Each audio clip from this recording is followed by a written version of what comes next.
Welcome sa YouTube channel ni Sofia Pablo. Sofia Pablo has 10 million followers on TikTok.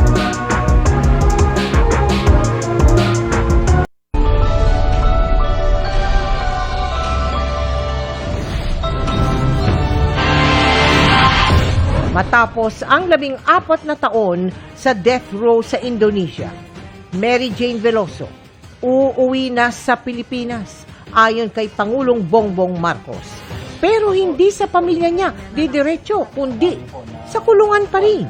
Sana nga po, tuluyan na po mag-uwi si Merdin, huwag na po sana yung makulong pa. Mga acknowledgement receipt mula sa OVP at DepEd at isinumite sa COA na magkakapareho ang pangalan pero magkakaiba ang pirma. Inusisa sa pagdinig ng Kamara. Mga vote sa sinalakay na BPO company sa Bataan, binuksan na. Exclusive.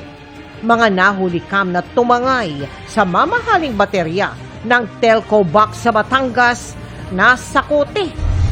Ang nakikita ng mga eksperto na mga paraan para mapanagot si dating Pangulong Rodrigo Duterte kasunod ng mga inamin niya sa investigasyon sa war on drugs sa Kamara. Harry Potter twins na sina James at Oliver Phelps first time bumisita sa Pilipinas. Ikinuwento ang na-try nilang pagkaing Pinoy. At Kobe Paras, ano kaya ang hiling na gawin ni Kylie Alcantara para sa kanya sa Pasko?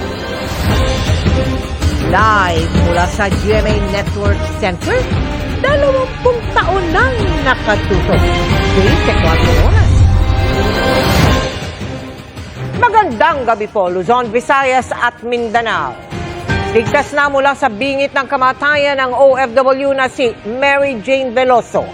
Pagkatapos ng mahigit isang dekada sa death row ng Indonesia. Inanunsyo ni Pangulong Bongbong Marcos na makakauwi na si Veloso sa Pilipinas. Bagay na labis na ipinagpasalamat ng kanyang pamilya. Pero hindi sa bahay ang diretsyo sa pagbabalik bansa ni Mary Jane, kundi sa kulungan pa rin. At nakatutok si Ivan Mayrina. Makalipas ang 14 na taon na pagkakakulong, uuwi na si Mary Jane Veloso, ang OFW.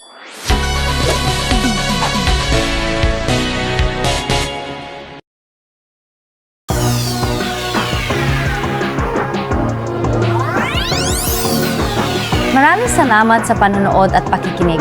Huwag kalimutang mag-subscribe sa YouTube channel ni Sofia Pablo at i-follow niyo siya sa social media accounts gaya ng Facebook, X, Instagram at TikTok.